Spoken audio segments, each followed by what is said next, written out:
We know you've been waiting for this one. Welcome back to Cut the Mustard. Today's episode is all about the smooth, creamy, and oh-so-versatile world of aioli. From its mythical history to common misconceptions, we're going to dive deep into this not-so-snooty condiment.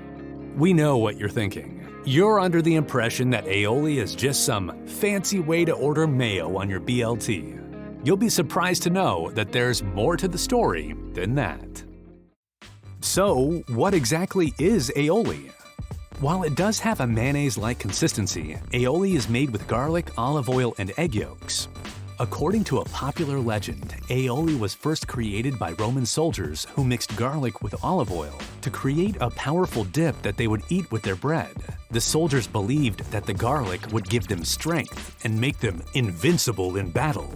There is zero evidence to support this, but we do know that it wasn't until the Middle Ages in Provence, France, that the egg yolks were added to create the creamy aioli we know and love today.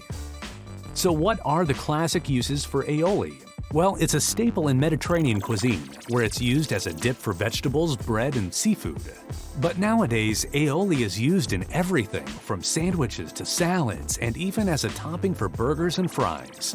And if you're feeling adventurous, try adding some aioli to your scrambled eggs for a breakfast of champions.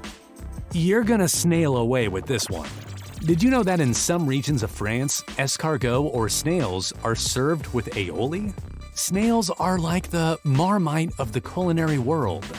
You either love them and celebrate their unique flavor, or you'd rather escargot without them. You could add some flair to your version of aioli by adding in some lemon juice, white wine vinegar, saffron, or smoked paprika to complement a specific dish.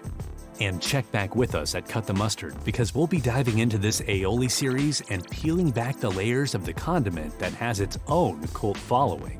Trader Joe's garlic spread dip. Our mouths are watering just thinking about it. Well, that's all for today's episode of Cut the Mustard. Whether you're a garlic lover or simply looking to spice up your sandwich, aioli is the condiment that shouldn't go unnoticed. Thanks for watching, and as always, my friends, keep calm and spread on.